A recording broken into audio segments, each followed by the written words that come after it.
আসসালামু আলাইকুম রহমতুল্লাহ। প্রিয় দর্শক, দুনিয়ার মধ্যে সৌন্দর্য হচ্ছে বিবাহ শাদী পরে, বিবাহ শাদীর হচ্ছে একটা বাগান, আর বাগানের সৌন্দর্য হচ্ছে ফুল, আর দুনিয়ার বাগানে দুনিয়ার দাম্পত্য জীবনের সৌন্দর্য হচ্ছে সন্তান।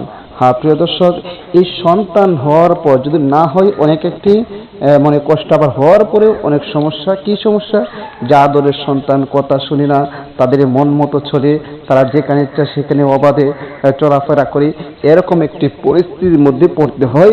অর্থাৎ এত কষ্ট করে সন্তানকে টাকা পয়সা সব কিছু দেওয়া হচ্ছে, এরপর সন্তান কথা শুনতেছে না। এমন সন্তানকে, অবাধ্য সন্তানকে বাধ্য করার জন্য আজকে একটি সহজ আমলের কথা বলবো। আপনি যদি এই আমলটি ধারাবাহিকভাবে করতে পারেন, ইনশাআল্লাহ এই আমলের বরকতে আল্লাহ পাক রব্বুল আলামিন আপনার সন্তানকে আপনার বাধ্য করে দিবে, আপনার কথা শুনবে, আপনি যেভাবে বলবেন সেভাবেই চলাফেরা করবে ইনশাআল্লাহ। প্রিয় দর্শক, সেই আমলটি করার জন্য কি করতে হবে সব আলোচনা আমি এই ভিডিওর মাঝে করব। তবে ভিডিওটি শুরু করার আগে আপনাদের কাছে একটা রিকোয়েস্ট, যারা আমার চ্যানেলের মধ্যে নতুন আছেন অবশ্যই চ্যানেলটি সাবস্ক্রাইব করে পাশে থাকা বেল আইকনটি বাজিয়ে দিবেন। প্রিয় দর্শক, এই আমলটি করার জন্য সর্বপ্রথম আপনাকে আপনার সন্তানকে সামনে রাখতে হবে। সামনে রেখে আমলটি করবেন। আপনি উযু করে নেবেন, উযু করে ভালো করে উযু করবেন, উত্তম রূপে উযু করবেন। এরপরে আপনি আমলটি করবেন।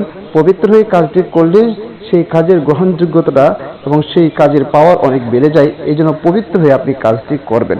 প্রিয় দর্শক, মনে করেন আপনি পবিত্র হয়ে নিলেন, উযু করে নিলেন। এরপরে সন্তানকে সামনে রেখে সর্বপ্রথম 3 বার ইস্তিগফার পড়বেন। আস্তাগফিরুল্লাহ রাব্বি মিন কুল্লি যামবি ওয়া আতুবু ইলাইহি লা হাওলা ওয়ালা কুওয়াতা ইল্লা বিল্লাহি আলিয়্যিল আযীম। এরকম ভাবে 3 বার ইস্তিগফার পড়বেন। এরপর 3 বার যে কোনো দুরূদ শরীফ পড়েন, আপনারা পড়ে নেবেন। আমি দুরূদ ইব্রাহিম পড়তেছি।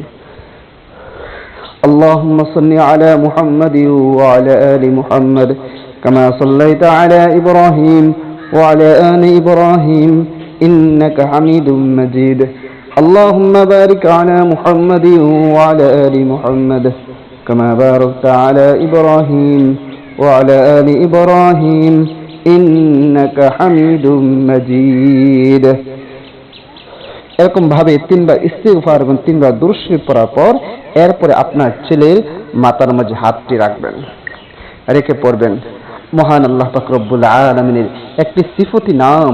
আল্লাহ পাক রব্বুল আলামিনের নামের অনেক পাওয়ার, অনেক ক্ষমতা। এই 99টি নামের মধ্যে শুধু একটি নাম আজকে আপনার সন্তানের মাথার মধ্যে হাত রেখে পড়বেন। সেই নামটা হচ্ছে ওয়াদুদ। অর্থাৎ আপনি আপনার সন্তানের মাথার মধ্যে হাত রেখে পড়বেন, ইয়া ওয়াদুদু ইয়া ওয়াদুদু ইয়া ওয়াদুদু। পড়ার পর আবারও আপনি 3 বার দুরূদ শরীফ পড়ে নেবেন। যে কোনো দুরূদ শরীফ পড়ে নেবেন। যেমন আমি একটি ছোট দুরূদ শরীফ পড়তেছি, সাল্লাল্লাহু আলাইহি ওয়াসাল্লাম সাল্লাল্লাহু আলাইহি ওয়াসাল্লাম সাল্লাল্লাহু আলাইহি ওয়াসাল্লাম। প্রিয় দর্শক, আপনার আমল করা শেষ। এরপর আপনার সন্তানের উপর একটি ফু বা দম করে নেবেন, মাথা থেকে সারা শরীরের মধ্যে একটি ফু দিয়ে দিবেন। প্রিয় দর্শক, এভাবে যদি আপনি আমল করতে পারেন ধারাবাহিকভাবে, ইনশাআল্লাহ আপনার ছেলে বাধ্য হয়ে যাবে, আপনার সন্তান আপনার কথা শুনবে, আপনার সন্তান আপনার সাথে যে খারাপ ব্যবহার করত সেগুলো আর করবে না। আপনি যেভাবে বলেন, অর্থাৎ বাধ্য সন্তান হয়ে যাবে, অনুগত সন্তান হয়ে যাবে ইনশাআল্লাহ, আপনি যদি সঠিকভাবে আমলটি করতে পারেন। আল্লাহর উপর পূর্ণ আস্থা রেখে এই আমলটি করেন, আল্লাহর উপর পূর্ণ বিশ্বাস রেখে আমলটি করেন, ইনশাআল্লাহ অবশ্যই অবশ্যই কাজ হবে।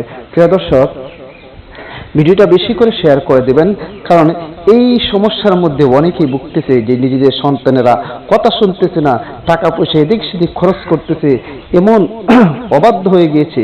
তারা যেন এই ভিডিওটা দেখে আমল করতে পারে আর অবাধ্য সন্তানকে যেন বাধ্য করতে পারে। এই জন্য ভিডিওটা বেশি করে শেয়ার করে দিবেন। আর সবাইকে অসংখ্য ধন্যবাদ ভিডিওটি দেখার জন্য।